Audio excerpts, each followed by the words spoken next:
نحمدہ ونصلی ونسلم علی رسولہ الکریم اما بعد۔ اہل حدیث مناظر جناب طالب الرحمن شاہ صاحب کے دو کلپ منظر عام پہ آئے، ان کے متعلق چند گزارشات پیش کرنا چاہتا ہوں۔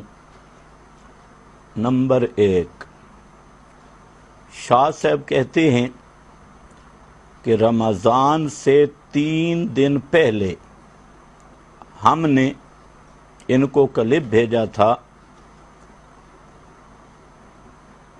تو شاہ صاحب ذہن میں رکھ لیجئے کہ یہ آپ کا سفید اور سری جھوٹ ہے۔ مجھے آپ کا یہ کلپ آپ کی طرف سے نہیں ملا، بلکہ 14/5/2020 بروز جمعرات ایک اپنے ساتھی کی طرف سے یہ کلپ مجھے موصول ہوا۔ شاہ صاحب کہتے ہیں کہ اس کے بعد پورا جمعہ خطبہ دیا اور ہمیں یہ کہا وہ کہا، تو شاہ صاحب یہ بھی کذب بیانی ہے۔ جمعہ کے خطبہ میں نے صرف تھوڑا سا تبصرہ کیا اور میں نے یہ کہا کہ انشاءاللہ عید کے بعد اس کا جواب دوں گا، اور اس کی وجہ یہ تھی کہ یہ کلپ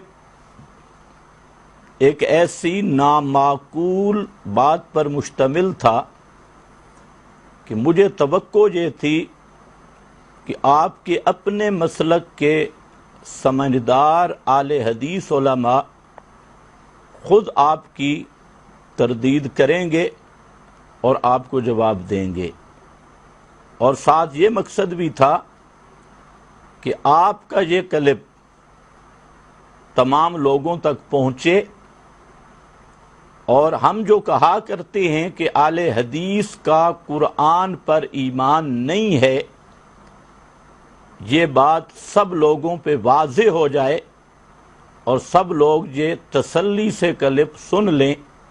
اس کے بعد ہم کچھ عرض کریں گے، تو اس لیے آپ کے اس کلپ میں جواب دینے میں تاخیر ہوئی۔ ویسے بھی اللہ تعالیٰ کا قانون بھی ہے امہال المجرمین، مجرموں کو مہلت دینا، یہ قانون خداوندی بھی ہے۔ شاہ صاحب کے دونوں کلپوں کا خلاصہ اور مرکزی نقطہ وہ ایک بات ہے۔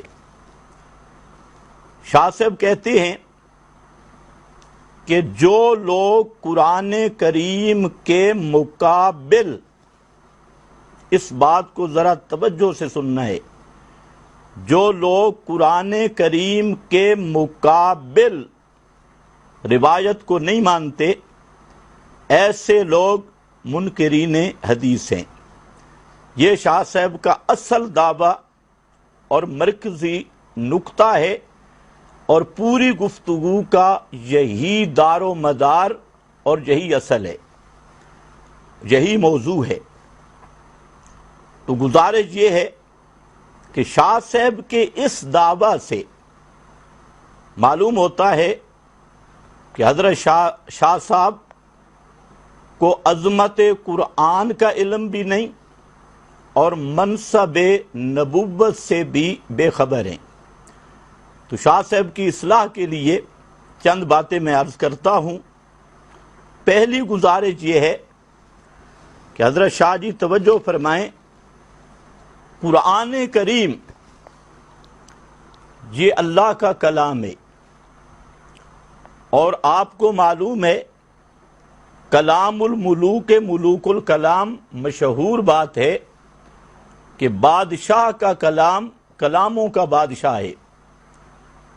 تو جو کلاموں کا بادشاہ ہے، اگر روایتیں اور غیر معصوم راویوں کی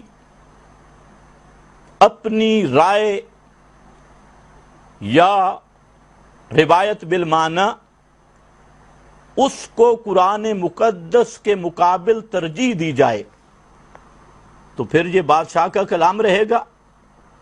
نمبر 2، قرآن کریم وہ کتاب ہے جس کے شروع میں اللہ رب العزت نے قرآن مقدس کی عظمت بیان کرتے ہوئے ذکر کیا، ذالک الکتاب لا ریب فیہ، یہ وہ کتاب ہے، ذالک الکتاب لا ریب فیہ، یہ لا ریب کتاب ہے، کل کو اضطراب و شک سے پاک کتاب ہے۔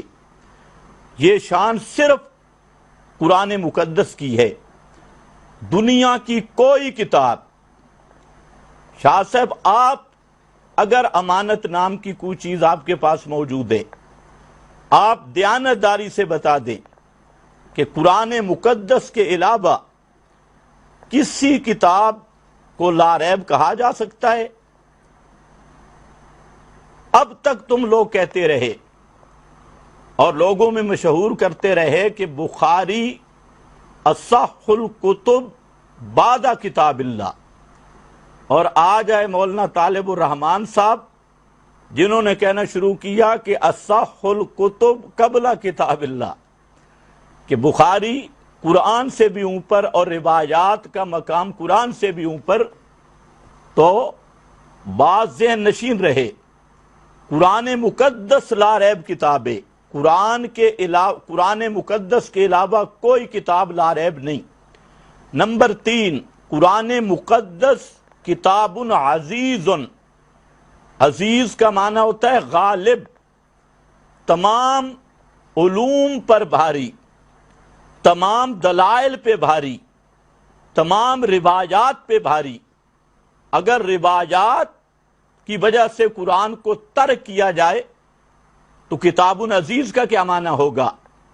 نمبر 4، قرآن مقدس کی عظمت اور شان ہے مہیمنن علیہ، مہیمن کا معنی نگران، کنٹرول کرنے والی کتاب، تمام کتابوں کے لیے نگرانی کرنے والی کتاب۔ تو اگر ٹکر کی صورت میں روایت کو قرآن پہ غالب کیا جائے تو قرآن مہیمن کیسے رہے گا؟ اور اسی طرح قرآن مقدس کی شان اور مقام یہ وہ ہے کہ اللہ نے فرمایا انہو لذکر اللہ کا، کہ میرے محبوب پیغمبر حضرت محمد مصطفیٰ صلی اللہ علیہ وسلم یہ قرآن آپ کے لیے بھی نصیحت ہے، پیغمبر کا بھی مرشد قرآن ہے۔ تو سب سے پہلی بات کہ طالب الرحمان صاحب قرآن کریم کی عظمت کی طرف غور کریں، یہ حاکم کتاب ہے، اور بہت ساری آیات کا مضمون یہی ہے کہ قرآن مقدس تمام کتابوں پر حافظ بھی ہے، تمام کتابوں پر حاکم بھی ہے، اور تمام کتابوں پر فیصل بھی ہے قرآن مقدس۔ تو اس لیے آپ کا یہ بات کرنا کہ روایت قرآن مقدس کے مقابل قرآن کو چھوڑ دیا جائے اور روایت کو ترجیح دی جائے، یہ بات عظمت قرآن سے ناواقفی پر مبنی ہے۔ اور دوسری بات ہے منصب نبوت، نبی کریم صلی اللہ علیہ وسلم کا منصب کیا ہے؟ تو طالب صاحب سمجھیں، پیغمبر کریم کا فرمان یہ بیان قرآن ہے، قرآن مقدس کا بیان ہے۔ پیغمبر کا منصب خود اللہ رب العزت نے بیان کیا، سورۃ النحل آیت نمبر 44 ذرا پڑھ کے دیکھیں، وَأَنزَلْنَا إِلَيْكَ الذِّكْرَ لِتُبَيِّنَ لِلنَّاسِ مَا نُزِّلَ إِلَيْهِمْ، کہ میرے پیغمبر ہم نے انزلنا الیک، ہم نے نازل کیا تیری طرف الذکر، قرآن کو، نصیحت کو، لتبین للناس، تاکہ آپ کھولیں لوگوں کے سامنے ما نزل الیہم، جو ان کی طرف نازل کیا گیا۔ تو پیغمبر کریم کا منصب ہے بیان قرآن، اور اسی طرح آپ کو متعدد مقامات پر نبی کریم صلی اللہ علیہ وسلم کی عظمت ملے گی۔ یعلمہم الکتاب والحکمہ، پیغمبر کریم کا منصب ہے تعلیم القرآن، پیغمبر کا منصب ہے تبیین القرآن، تفسیر القرآن۔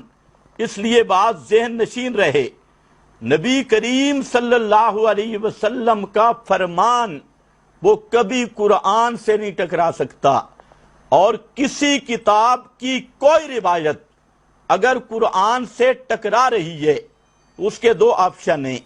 پہلا آپشن یہ ہے کہ اس روایت میں تعبیل کر کے اس کا ایسا معنی بیان کیا جائے کہ وہ قرآن مقدس کے موافق ہو جائے اور قرآن مقدس سے تقابل ختم ہو جائے، اور اگر ایسا نہیں ہو سکتا تو وہ روایت راویوں، غیر معصوم راوی، ان کی غلطی ہو سکتی ہے، ان کی بھول ہو سکتی ہے، روایت بالمعنی ہو سکتی ہے، اس کے اور بھی کئی معامل ہو سکتے ہیں، اس کو قرآن مقدس کے مقابل قطعاً تسلیم کرنے کی ہماری شریعت میں اجازت نہیں ہے۔ یہ بات اسی کے ضمن میں آپ کو ایک مثال بھی دیتا ہوں کہ رسول مکرم صلی اللہ علیہ وسلم کی عظمت اور شان وہ ہے مفسر قرآن ہونا اور مبین قرآن ہونا۔ مثال کے طور پہ آپ کو مچھلی اور گدھے سے بڑی تکلیف ہو رہی تھی، جو انشاءاللہ ان قریب یہی گدھا اور مچھلی آپ کے لیے مصیبت بننے والے ہیں۔ یہاں میرے پاس قرآن مقدس یہ سورۃ النحل ہے، اس میں اللہ رب العزت فرماتے ہیں، یہ آیت نمبر 14، فرمایا سخر البحر وَهُوَ الَّذِي سَخَّرَ الْبَحْرَ لِتَأْكُلُوا مِنْهُ لَحْمًا طَرِيًّا، لِتَأْكُلُوا مِنْهُ لَحْمًا طَرِيًّا۔ طالب الرحمن صاحب، لِتَأْكُلُوا، اللہ نے تمہارے لیے سمندر کو مسخر کیا تاکہ تم اس سے تازہ گوشت کھاؤ۔ یہ تازہ گوشت کیا ہے؟ تازہ گوشت کھاؤ۔ اب ذرا اس پر غور کرنا اور سوچنا، یہی تازہ گوشت مچھلی ہے، اور اسی کی تفسیر امام الانبیاء نے فرمائی ہے، اسی کا بیان لحمن طریہ کہا بھی اس لیے گیا ہے کہ مچھلی ان جانوروں میں سے ہے مما لا یذبح، جن کو ذبح نہیں کیا جاتا، اور مما لا یذبح کے قبیل کو نبی کریم صلی اللہ علیہ وسلم نے وضاحت کے ساتھ بیان کر دیا، اور قرآن نے بھی لِتَأْكُلُوا بھی کہا، یہ بھی دلیل ہے کہ مچھلی حلال ہے، اور لحمن طریہ بھی کہا، یہ بھی دلیل ہے کہ مچھلی حلال ہے اور قرآن مقدس کی روح سے حلال ہے، اور اس قرآن کی تفسیر رسول کا بیان آ گیا، تو اب قرآن و حدیث متفق ہو گئے کہ مچھلی حلال ہے۔ رہا تیرا گدھا، تو وہ بھی ذرا سمجھ لے، نبی کریم صلی اللہ علیہ وسلم کی اللہ رب العزت نے شان بیان کی ہے، سورۃ الاعراف آیت نمبر 157، اس کو ذرا غور سے پڑھنا۔ اس میں نبی پاک صلی اللہ علیہ وسلم کی 9 عظمتیں بیان کی گئی، 9 شانیں بیان کی گئی، اور آپ کے منصب میں سے ایک شان یہ بھی بیان کی گئی وَيُحِلُّ لَهُمُ الطَّيِّبَاتِ وَيُحَرِّمُ عَلَيْهِمُ الْخَبَائِثَ، کہ میرا محبوب صلی اللہ علیہ وسلم ان پر طیبات کو حلال بتلاتا ہے اور خبائث کو حرام قرار دیتا ہے، حرام بتلاتا ہے۔ تو اب قرآن مقدس کی یہ آیت ہر اس حدیث کا ماخذ ہے، اور ہر وہ حدیث جو حلال و حرام کے بیان میں ہے وہ اس آیت کا بیان ہے۔ اگر اللہ آپ کو سمجھ دے اور ضد نہ ہو تو یہ آیت بتاتی ہے کہ طیبات کو پیغمبر کریم حلال بتلاتا ہے اور خبائث کو حرام بتلاتا ہے۔ تو جس چیز کو اللہ کے رسول نے حلال قرار دیا اس کا ماخذ یہ آیت ہے، اور جس چیز کو اللہ کے رسول نے حرام قرار دیا اس کا ماخذ یہی یحرم علیہم الخبائث، اس میں گدھا بھی ہے اور گدھے کے علاوہ بھی جو چیزیں آپ نے حرام فرمائی ہیں اور حرام بتلائی ہیں وہ سب کی سب اس کے اندر موجود ہیں۔ تو یہ پہلی بات تھی کہ آپ یہ کہنا چاہتے تھے کہ قرآن مقدس کے مد مقابل روایت حجت ہے، تو خلاصہ میری گفتگو کا خلاصہ یہ ہے کہ قرآن مقدس کے مد مقابل میرے نبی کا فرمان نہیں ہو سکتا۔ پیغمبر کریم پر یہ بہتان عظیم لگانا کہ اللہ کے رسول نے سب سے پہلے معاذ اللہ قرآن کی مخالفت کی، روایت کا قرآن کے مخالف ہونے کی صورت میں یہ کہنا کہ یہ روایت پیغمبر کا فرمان ہے، تو اس کا مطلب کیا نکلتا ہے؟ اس کا مطلب یہ ہوگا کہ معاذ اللہ ثم معاذ اللہ، سب سے پہلے پیغمبر نے قرآن کا انکار کیا، یا پیغمبر نے خدا کا مقابلہ کیا، یا پیغمبر نے خدا کی قرآن مقدس کی تکذیب کی ہے، یا پیغمبر نے خدا کے قرآن کو تبدیل کیا، اللہ تعالیٰ کے کلام کو تبدیل کیا۔ ان میں سے کوئی نظریہ رکھنے والا بھی قطعی کافر اور مرتد ہے، چاہے وہ کلمہ پڑھے، اپنے آپ کو اہل حدیث کہلوائے یا اپنے آپ کو کوئی کسی اور فرقے کا نام دے۔ نمبر 2، طالب صاحب نے فرمایا کہ جو لوگ قرآن کے مقابلے میں، لفظوں پہ غور، اسی کے لفظ پڑھ رہا ہوں، جو لوگ قرآن کے مقابلے میں حدیث کو نہیں مانتے، وہ گدھے کا گوشت کھائیں یا گدھے کے گوشت کو قرآن سے دکھائیں، قرآن نے اس کو حرام قرار دیا ہو۔ اسی طرح مچھلی کی بات کی تو طالب صاحب معلوم ہوتا ہے کہ ایمان کے ساتھ عقل کی نعمت بھی آپ سے چھن گئی ہے۔ اگر کچھ سمجھ ہوتی تو یہ مطالبہ کرتے ہوئے کم از کم ضمیر تجھے کچھ تو جھنجھوڑتا، کوئی تو احساس دلاتا کہ آپ کا دعویٰ کیا ہے کہ قرآن مقدس کے مد مقابل روایت ماننی ہے، اور دلیل کیا ہے؟ مچھلی اور گدھا۔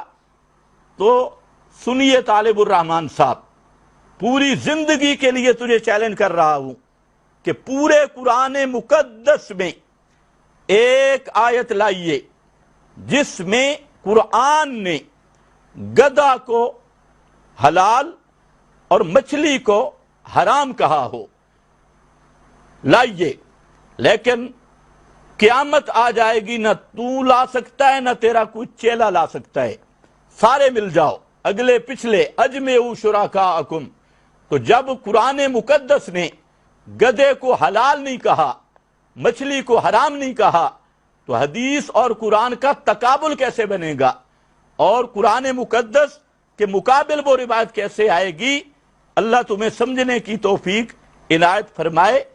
تو اس لیے ذرا یاد رکھنا کہ یہ مطالبہ ہی، یہ جو آپ نے مثال دی ہے، انشاءاللہ لوگ فیصلہ کریں گے کہ یہ مثال کس قدر جہالت پر مبنی ہے۔ نمبر 3، آپ نے اپنی تہذیب اور اخلاق کا بڑا مظاہرہ کیا، اور جو آپ نے لفظ استعمال کیے، میں نہیں چاہتا کہ میں اپنی زبان کو ان لفظوں سے خراب کروں، فی الحال تیرے ساتھ میں رعایت کا معاملہ کر رہا ہوں، اس نیت سے کہ اللہ تعالیٰ تجھے مسئلہ سمجھنے کی توفیق دے دے اور اس پچھلی عمر جہنم سے بچ جائے۔ آپ نے یہ کہا، نور الانوار کا حوالہ دیا ملا جی من کا، تو طالب الرحمان صاحب کچھ خوف خدا کیجئے، یہ جو نور الانوار کا آپ نے حوالہ دیا اس کا موضوع سے تعلق ہے صحیح؟ یہ تو اب آپ کو پتا چلے گا کہ موضوع سے آپ کو بھاگنے کوئی نہیں دیتا، چاہے آپ جتنے ہاتھ پاؤں ماریں۔ اور پھر اس نور الانوار کی عبارت میں بھی آپ نے خیانت کی ہے، اور صریح خیانت کی۔ اس عبارت کو ذرا پڑھتا تو پتا چلتا کہ اس عبارت کو اگلی دفعہ جہاں سے یہ مسئلہ شروع ہوتا ہے وہاں سے ذرا پڑھنا۔ وہاں نور الانوار کے اندر لکھا ہے کہ لا تعارض فی نفس الامر، کہ حقیق امر نفس العامر کے اندر قرآن مقدس کی آیات کا کوئی تعارض نہیں، لا تعارضہ۔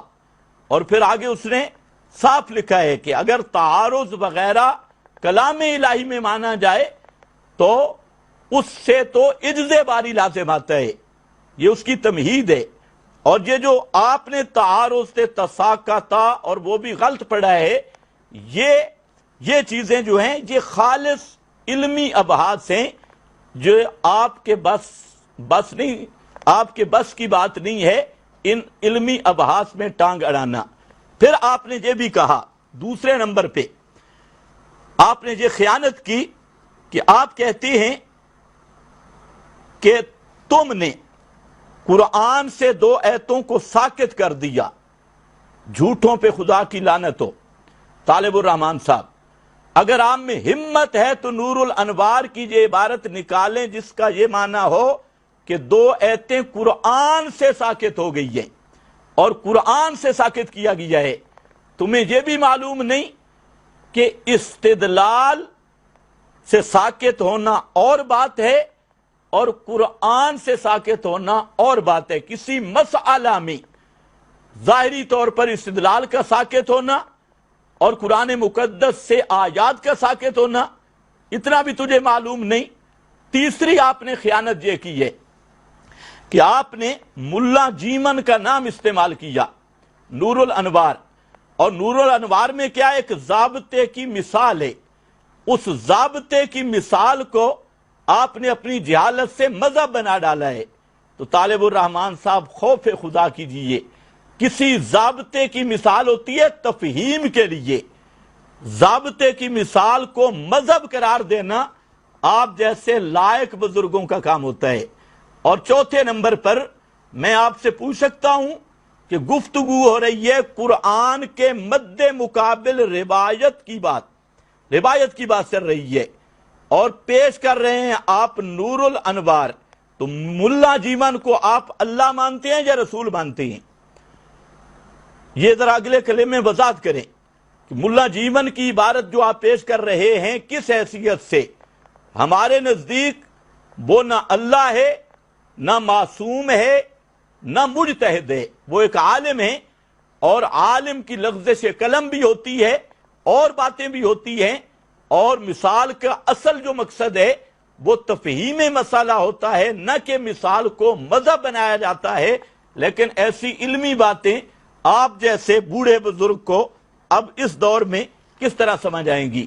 اس لیے طالب صاحب موضوع سے جان نہیں چھوٹ سکتی، اور یہ آپ میرے سامنے چڑھ گئے۔ انشاءاللہ العزیز جب تک یہ موضوع حل نہیں ہو جاتا اور آپ توبہ نہیں کرتے آپ کی جان نہیں چھوٹ سکتی۔ نمبر 4،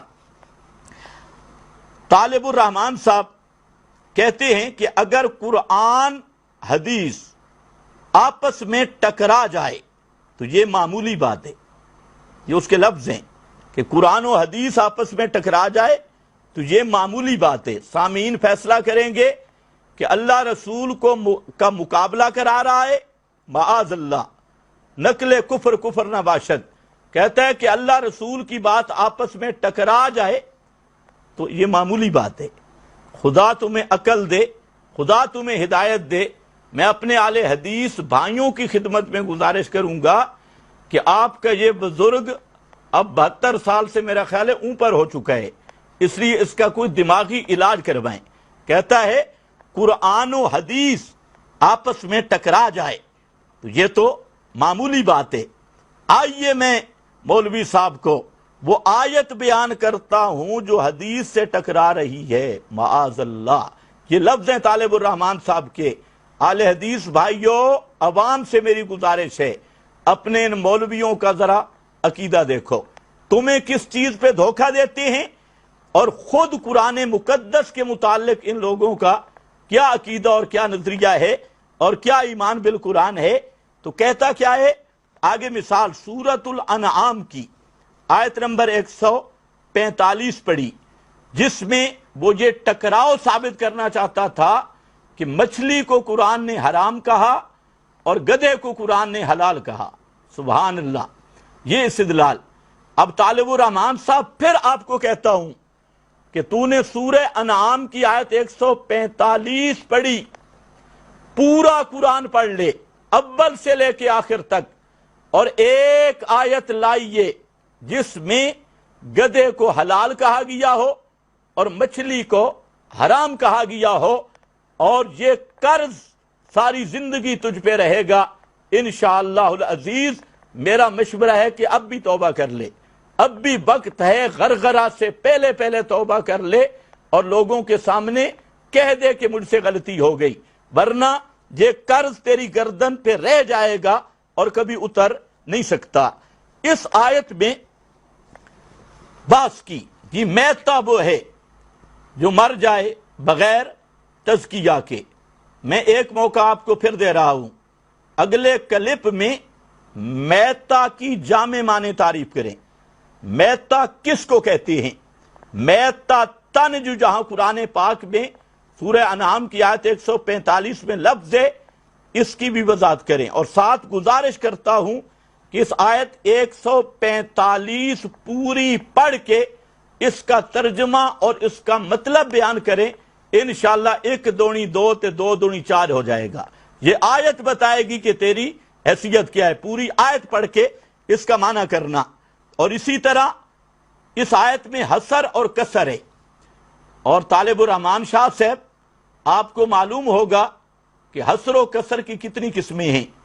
اگر مہربانی ہو کر سکیں تو آئندہ کلم میں کسر اور حسر کی قسمیں بیان کر کے یہاں ذرا متعین کریں کہ یہ کسر حقیقی ہے یا غیر حقیقی ہے، انفرادی ہے یا کسر قلب ہے، اس کی ذرا حقیقت بیان کرنا، تاکہ تیرے دماغ پر جو خمار ہے وہ اتر جائے اور تجھے قرآن و حدیث میں جو ٹکراؤ نظر آ رہا ہے وہ ختم ہو جائے اور تمہیں مچھلی اور گدھے کی قیمت کا پتہ چل جائے۔ یہ اگلے کلپ میں ذرا اس کو بھی بیان کرنا، اور ساتھ ایک اور بھی بات قابل غور ہے، یہ بھی امید اگلے کلم میں آپ سے امید کرتا ہوں کہ آپ بیان کریں گے کہ اس آیت میں میتۃن نکرہ آیا ہے، ان یکون میتۃن نکرہ، اور باقی اسی مضمون کی آیات میں انما حرم علیکم المیتہ، المیتہ معرفہ آیا ہے،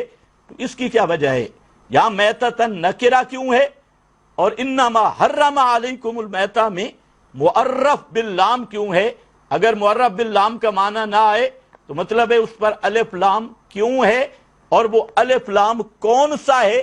استغراقی ہے، عہدی ہے، جنسی ہے، عہد خارجی ہے، عہد ذہنی ہے، کون سا ہے؟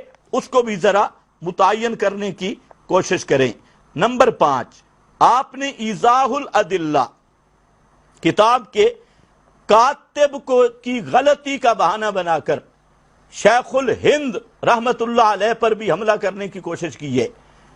طالب الرحمان صاحب بات ذہن میں رکھیں، میں چاہتا ہوں کہ موضوع کے اندر رہیں، موضوع سے باہر اس وقت میری اور آپ کی گفتگو اس کا تعین ہو چکا ہے اور موضوع متعین ہو چکا ہے۔ میں بحیثیت ایک مسلمان فرقہ بازی سے ہٹ کر، مسل کی نسبتوں سے ہٹ کر، بحیثیت مسلم، چونکہ مسئلہ ہے عظمت قرآن کا، اس لیے بحیثیت مسلمان، آپ کا بھی دعویٰ اگر بحیثیت مسلم کا ہے تو اس میں آئیں۔ مجھے غیر مقلدین اور اہل حدیث اکابرین کی پگڑیاں اچھالنے کی ضرورت نہیں، اور آپ کو اکابرین دیوبند کی طرف آنے کی ضرورت نہیں۔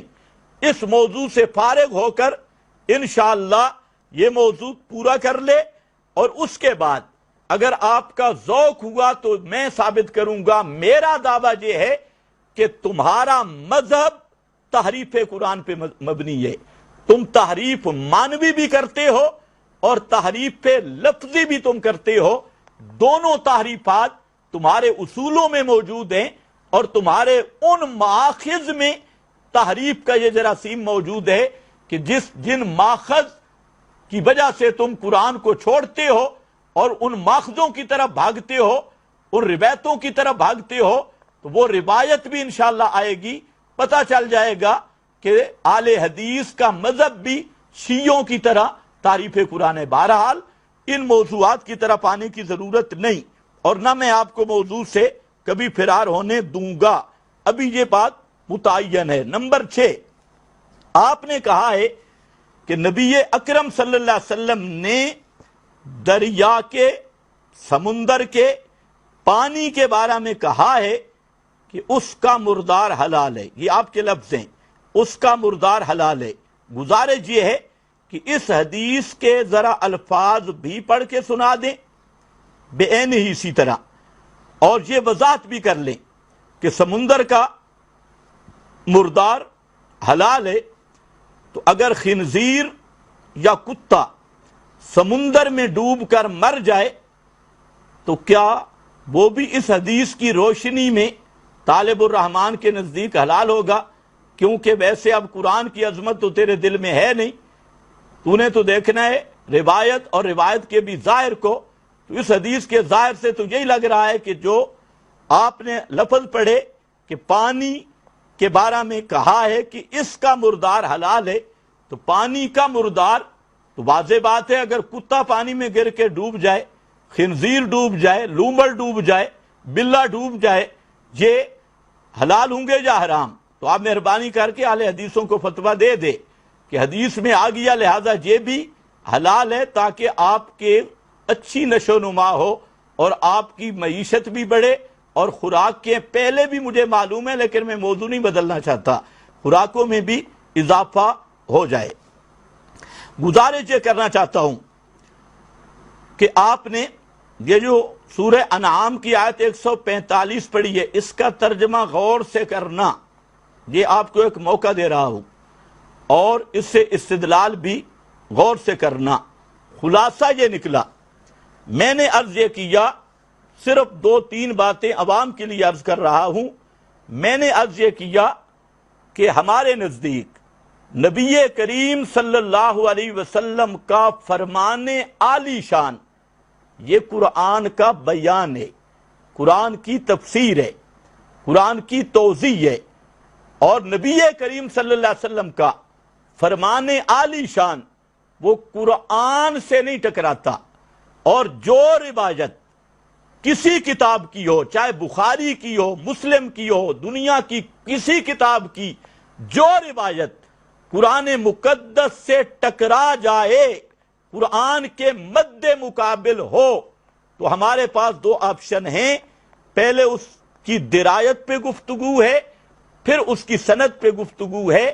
اگر درایت میں ایسا چانس موجود ہے کہ قرآن مقدس سے مخالفت ختم ہو سکتی ہے، علی الراس والعین، سر آنکھوں پر، اور اگر ایسا چانس موجود نہیں تو وہ روایت غیر معصوم راویوں کی غلطی سمجھی جائے گی، اس روایت کو رسول کا فرمان نہیں کہا جائے گا، اور اس کی نسبت اللہ کے معصوم پیغمبر کی طرف نہیں کی جائے گی۔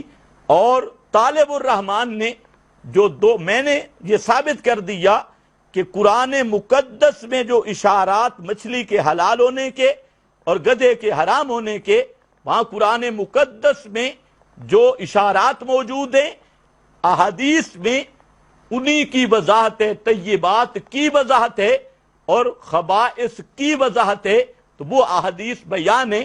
اور طالب الرحمن نے جو چیز پیش کی تھی کہ قرآن کے مد مقابل، کہ قرآن نے گدھے کو حلال کہا، مچھلی کو حرام کہا، حدیث نے مچھلی کو حلال کہا، گدھے کو حرام کہا، یہ تقابل بنایا۔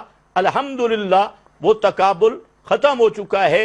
امید ہے کہ طالب الرحمن صاحب سنجیدگی کے ساتھ اور اپنی بزرگی کو برحال رکھتے ہوئے ان باتوں کا دلائل سے جواب عنایت فرمائیں گے۔ وآخر دعوانا ان الحمدللہ رب العالمین۔